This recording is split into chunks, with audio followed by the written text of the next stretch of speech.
믿음은 크리스천의 삶에 있어서 가장 중요한 요소라 말할 수 있습니다. 믿음의 삶은 우리가 예수 그리스도를 믿는 순간부터 시작돼서 우리의 삶이 마치는 그날까지 계속되는 여정이다라고 말할 수 있습니다. 믿음은 크리스천의 삶에 있어서 가장 중요한 그런 요소입니다.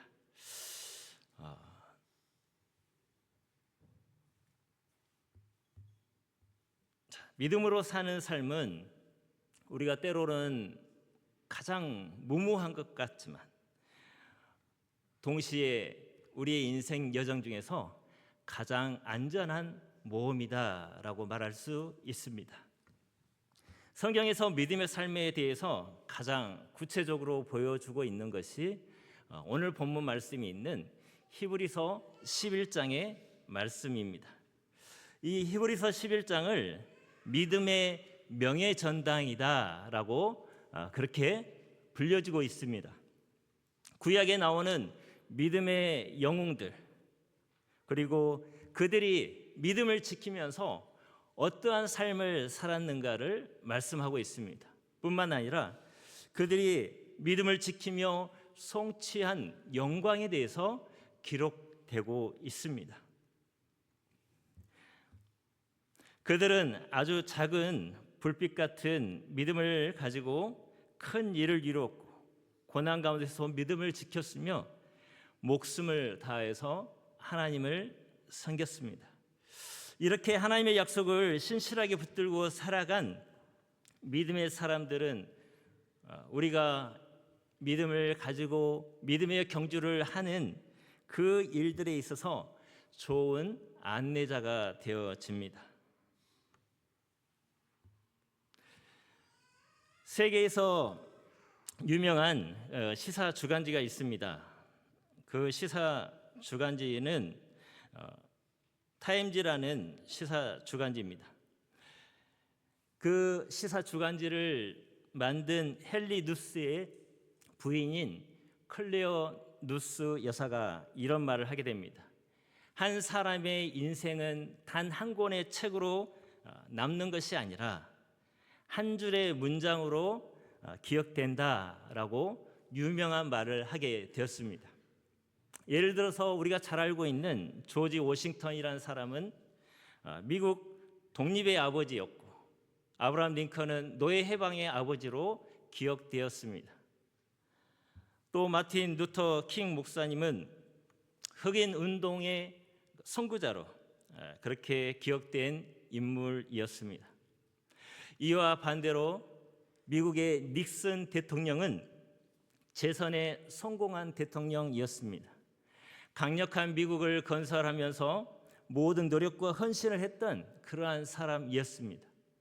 그러나 이 닉슨 대통령은 워터게이트 사건으로 인해서 중도의 대통령의 자리에서 물러나야만 하는 그러한 안타까운 그러한 일을 당하게 됐습니다.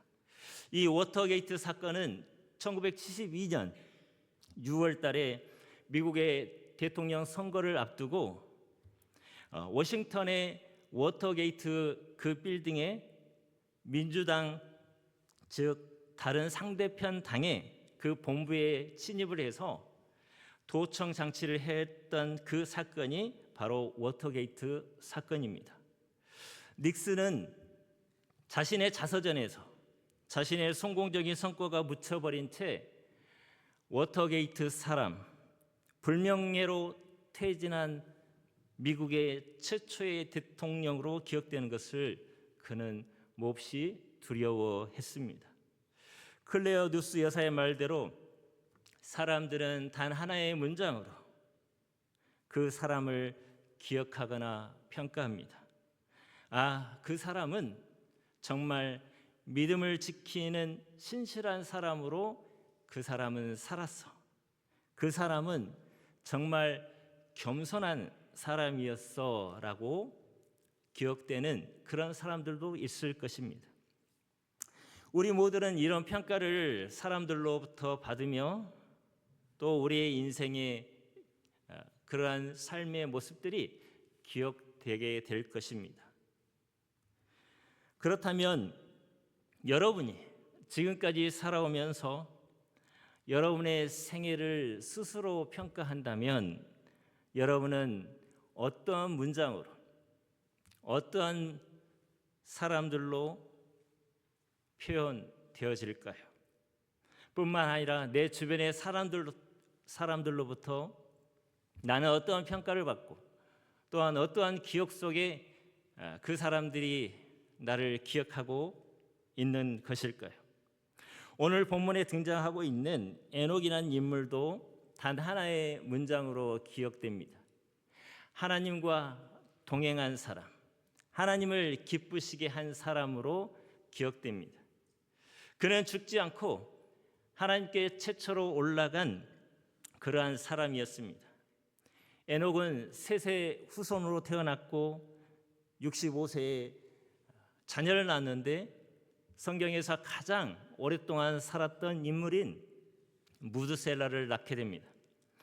그리고 에녹은 365년을 살고 300년 동안 하나님과 동행하며 그러한 삶을 살다가 죽음의 문을 통과하지 않고 바로 하나님에 의해서 하나님의 나라로 들리움을 받은 그러한 사람이었습니다. 창세기 5장에 보면 셋의 후손들을 말씀하고 있습니다. 뿐만 아니라 그 전장인 창세기 4장에는 가인의 후손들에 대해서 말씀이 나오고 있습니다. 이 두 족보를 비교해 보면 다른 점이 있습니다. 셋의 후손들의 족보를 보면 낳고 지내며 살았더라라는 그 말씀이 계속적으로 반복되어진 것을 볼 수 있습니다. 반면에 가인의 그 후손들의 족보를 보면 낳고라는 그 말씀만 계속해서 등장하고 있는 말씀을 우리는 보게 됩니다. 셋의 후손들의 족보에서 반복되는 말이 등장하고 있습니다. 그것은 바로 죽었더라입니다. 죽었더라. 성경 저자가 동일한 말씀을 반복해서 사용할 때는 거기에 특별한 메시지를 담기 위해서 반복적으로 사용되어진 것을 우리는 볼 수 있습니다. 창세기 2장 17절에 보면 선악을 알게 하는 나무의 열매를 먹지 말라고 말합니다. 내가 먹는 날에는 정녕 죽게 될 것이다 라고 말씀합니다. 또한 창세기 3장 19절에 보면 너는 흙이니 흙으로 돌아갈 것이니라 라고 말씀합니다. 인간은 이렇게 아담의 범죄로 인해서 모든 사람이 죽게 되는 결과를 초래하게 됐습니다. 창세기 5장에서 이 죽음에 대해서 강조하고 있는 그 이유는 아담의 불순종으로 인해서 아담의 그 불순종의 결과가 인간에게 결국 죽음이 찾아오게 되었음을 강조하고 있습니다. 즉 불순종으로 인해 인간에게 죽음의 심판이 왔다는 것을 말씀하려는 목적이 거기에 있습니다. 아담의 7대에서는 에녹이었습니다. 에녹은 그 조상들의 삶과 동일한 부분이 있습니다. 반면에 조상들과 다른 점도 있습니다. 창세기 오늘 본문 말씀에 등장하고 있는 22절, 23절에 보면 무드셀라를 낳은 후 300년을 하나님과 동행하며 자녀들을 낳았으며 그는 365세를 살았더라라고 말씀합니다. 에녹이 조상들과 동일한 점은 자녀를 낳고 살았다는 그러한 동일한 점이 있습니다. 반면에 조상들과 다른 점이 있다면 조상들은 죽었지만 에녹은 죽었다는 말이 없는 것이 다른 점이라 말할 수 있습니다. 에녹의 삶에 죽음이 없다는 것은 조상들과 비교한다면 너무나 놀라운 것이었고 너무나 특별한 것이었습니다. 에녹의 삶에 이러한 사건이 주어지게 된 인생의 전환점이 되어진 하나의 사건이 있었습니다. 이 사건을 계기로 에녹에 있어서 삶의 변화가 찾아오게 되었습니다. 창세기 5장 22절에 보면 무드셀라를 낳은 후 300년을 하나님과 동행하며 자녀들을 낳았으며 라고 말합니다. 무드셀라라는 그 자녀를 낳은 사건이 에녹에 있어서 인생의 전환점을 가져왔다는 것을 분명하게 말씀합니다. 도대체 자녀를 낳은 것이 얼마나 대단한 것이길래 인생에 있어서 전환점이 되었을까? 우리는 이 말씀 앞에 궁금해야 될 줄 믿습니다. 무드셀라라는 이름은 창을 던지는 사람이다라는 뜻을 담고 있습니다. 성경학자 뉴베리에 의하면 마을과 마을 사이에 전투가 벌어지면 한 마을을 정복하기 위해서 제일 큰 문제가 있는데 그 문제는 그 마을 입구에서 마을을 지키는 무드셀라, 즉 창을 던지는 사람이 있다는 것입니다. 상대편 마을 사람들은 이 창을 던지는 저 사람만 죽이면 저 마을을 정복할 수 있을 텐데 라고 생각했다는 것입니다. 그가 죽으면 그 마을은 곧 적에게 점령당하고 말았습니다.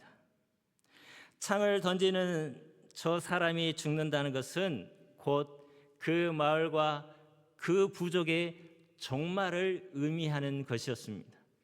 그런 의미에서 이 무드셀라라고 하는 이름은 그가 죽으면 하나님의 심판이 온다라는 의미를 갖고 있습니다.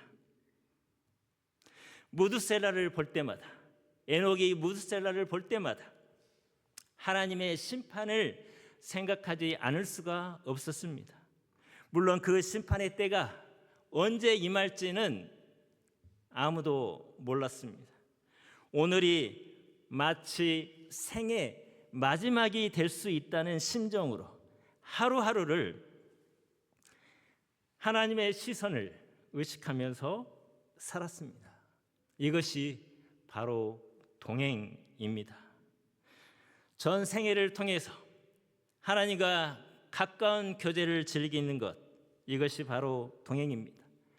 습관적으로 하나님과 함께 걷는 것, 이것이 동행입니다. 에녹은 계속해서 하나님의 길을 걸어갔습니다. 그러므로 이 동행이란 말 속에는 교제란 뜻을 담고 있고 가까운 관계란 뜻을 담고 있고 일상생활을 함께 한다는 그러한 뜻을 담고 있습니다. 또한 하나님이 원하시는 그 길로 간다는 그 의미가 이 동행이라는 말에 담겨 있습니다. 하나님과 동행한다는 것은 하나님의 방식으로 하나님과 함께 그 길을 걸어가는 것, 이것이 바로 진정한 하나님과 동행한다는 그러한 뜻을 담고 있습니다. 창세기 5장 22절에 보면 에녹은 65세에 무드셀라를 낳았고 무드셀라를 낳은 후 300년을 하나님과 동행하며 자녀를 낳았다라고 말씀합니다. 우리는 이 말씀에 주목할 필요가 있습니다. 무드셀라를 낳기 전에는 하나님과 동행했다는 그러한 말이 전혀 등장하고 있지 않습니다. 에녹이 무드셀라를 낳은 후 하나님과 동행했다라고 분명하게 말씀하고 있습니다. 다시 말씀드리면 에녹은 그 아들을 통해서 들려온 그 하나님의 심판의 음성을 듣자 그는 즉시 하나님과 동행하는 삶의 모드로 삶을 바꾸게 됩니다. 하나님께서 우리를 심판하신다. 우리의 삶은 하나님 앞에서 심판될 것이다. 이러한 진리를 깨우치자마자 에녹은 즉시로 자신의 삶을 고치고 하나님과 올바른 교제를 맺는 생활로 그는 시작을 하게 됩니다.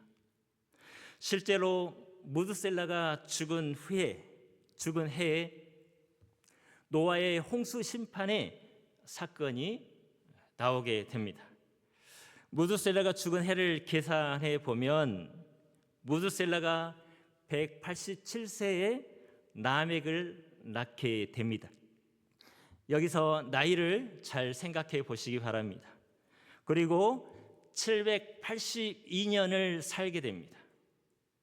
그런 다음 무드셀라는 969세에 죽게 됩니다. 노아의 홍수의 심판을 계산해 보면 무드셀라가 187세에 라멕을 낳게 됩니다. 라멕은 182세, 우리가 잘 알고 있는 노아를 낳게 됩니다. 노아가 홍수의 그 심판이 있었을 때 나이가 600세였습니다. 이 나이 모두를 계산해 보면 969세가 나오게 됩니다.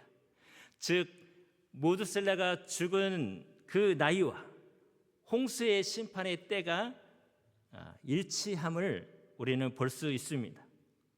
우리는 여기서 하나님께서 에녹에게 무드셀라를 주신 것은 종말의 메시지로 주었음을 알 수 있습니다.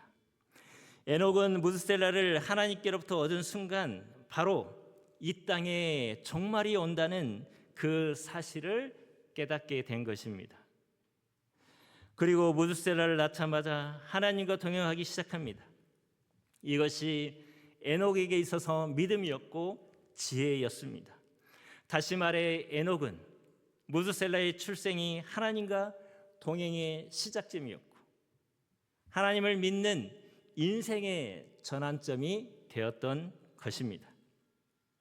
우리가 잘 알고 있는 사도 바울, 여러분 잘 알고 계시죠? 사도 바울이 다메섹 도상에서 주님을 만남으로 인해서 그의 인생이 핍박자의 삶에서 복음 전도자의 삶으로 전환점이 되었습니다. 그때부터 그는 이제 주님과 동행하는 시작점이 되어졌습니다. 저의 삶도 마찬가지였습니다. 한 사람의 전도로 인해서 주님을 믿는 인생의 전환점이 찾아왔고 그때부터 주님과 동행하는 시작점이 되어졌습니다. 여기에 앉아있는 여러분도 여러분의 인생 여정 중에 주님을 믿고 인생의 전환점을 맞이했던 여러분들이 많이 계실 것입니다. 여러분의 인생의 전환점을 맞이하고 그때부터 주님과 동행하는 삶을 지금까지 이어져 오고 있는 여러분들이 대다수일 것입니다. 여러분, 에녹이 살았을 때 그 사람들의 시대상은 어떠한 시대상을 담고 있었냐면 유다서 1장 15절 16절에서 이렇게 말씀합니다. 성경의 쉬운 성경 번역본으로 이 말씀을 들려드리도록 하겠습니다. 그들이 저지른 악한 일들과 하나님에 대해 마음대로 떠들어댔던 죄에 대해 그들은 벌을 받을 것이다. 이런 사람들은 다른 사람에 대해 늘 불평하고 하고 싶은 대로 악한 일을 행하고 자기 자랑을 하기에 여념이 없다라고 기록하고 있습니다. 유다는 이 말씀 속에서 예수 그리스도의 재림과 악인에 대한 심판을 언급하기 위해서 에녹이라는 그 사람을 인용하면서 에녹 당시의 죄악을 말씀하고 있습니다. 이것은 마치 에녹 시대의 악과 오늘날 우리가 지금 살아가고 있는 이 시대상과 비교해 볼 때 너무나 많은 점이 닮아 있는 것을 우리는 발견할 수 있습니다. 오늘날 세상 사람들은 기독교에 대한 비난과 또한 자기 이익을 위해서는 상대방을 비방하고 끌어내리는 그런 일에 일수인 그러한 사람들이 세상 사람들입니다. 개인주의와 출세지상주의가 팽배한 것을 우리는 보게 됩니다. 이런 세상 풍조에서 에녹이란 그 사람은 성별된 사람이었습니다. 그는 세상 속에서 살았지만 세상에 속한 사람이 아닌 그러한 삶을 살아갔습니다. 또한 세속적인 대중들에게 말려들지 않았고 그의 증거를 굽히지 않는 그러한 삶을 살았습니다. 에녹은 자기의 행동을 돌이키지 않는 사람들에게 하나님께서 심판하실 것이다 라는 이 심판의 메시지를 예언하게 됩니다. 여러분은 하나님의 심판의 메시지를 믿음으로 받고 계십니까? 하나님의 심판에 대해서 사람들은 듣기를 원하지 않습니다.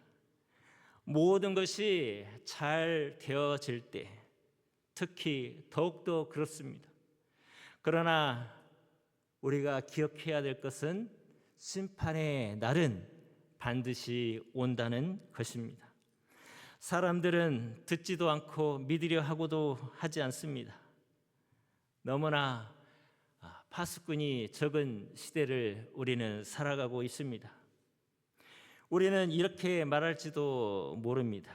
왜 내가 앞장서서 파수꾼이 되어서 멸망을 향해 가고 있는 그 대상들을 향해서 하나님의 심판의 메시지를 내가 굳이 해야 됩니까? 사람들이 나의 말에 귀 기울거나 듣지도 않을 텐데 왜 제가 굳이 그 일을 해야 됩니까? 라고 반문할 수 있습니다. 그러나 우리는 믿음의 사람으로서 하나님의 심판의 메시지를 외쳐야 되는 파수꾼임을 기억할 수 있기를 바랍니다. 오늘 말씀 본문에 기록하고 있는 히브리서 저자는 에녹의 경건 생활에 대해서 믿음으로 하나님을 기쁘시게 하는 자라고 그를 소개하고 있습니다. 믿음에는 반드시 대상이 있습니다. 유일하신 참 하나님이 믿음의 대상입니다. 믿음으로 사는 삶이란 하나님을 찾는 것이다 라고 말할 수 있습니다.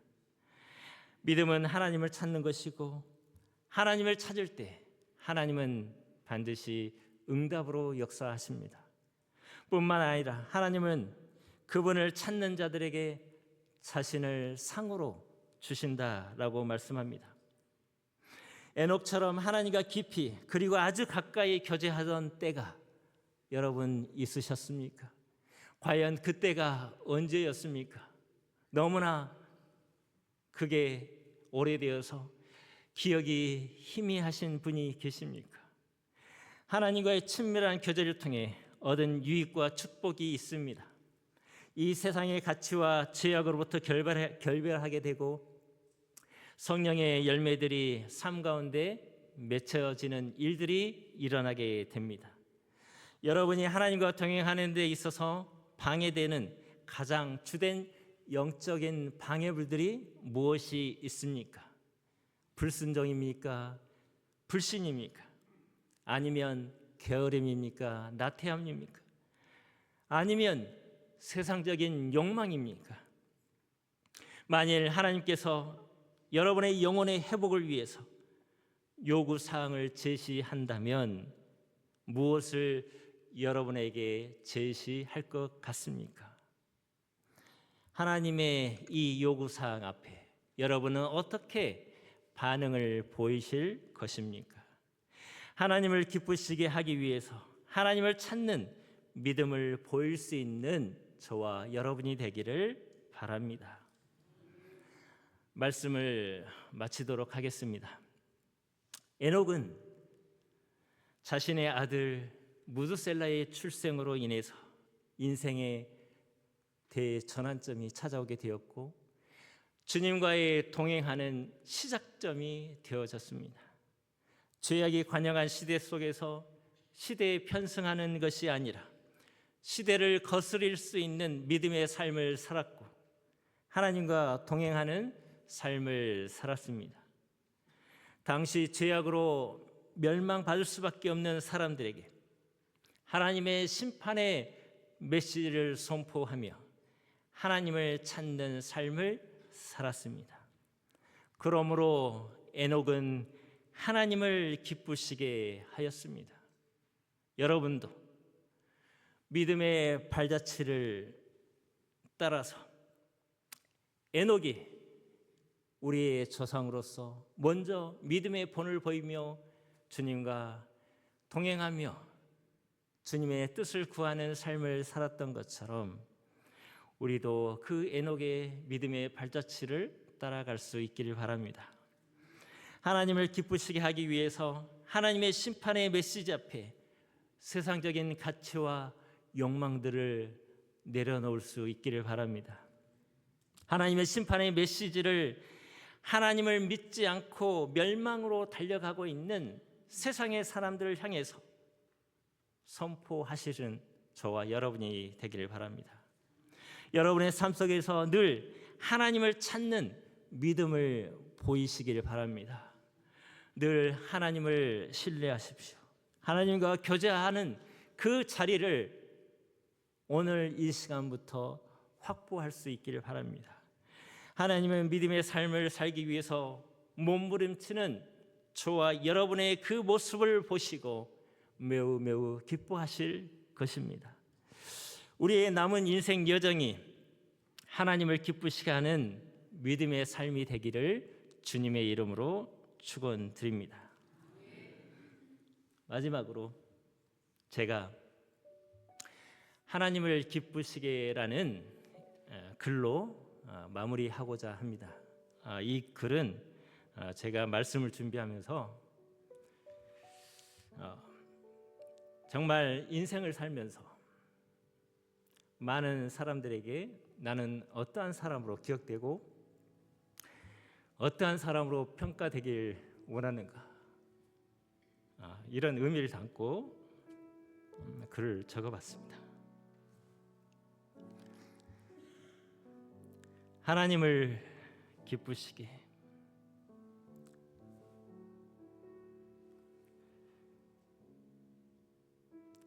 내 삶은 주님과 동행하기 전에는 불행했지만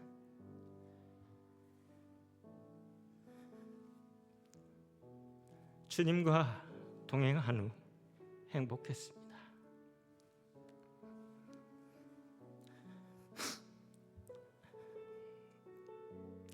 삶이 한낱 안개에 불과하다지만 주님과 동행할 수 있어 좋았습니다. 먼지 같은 나에게 햇살을 비춰주셔서 내 생에는 어느 한 가지 기쁘지 않은 날이 없었습니다. 주님과 동행하기 힘든 당신,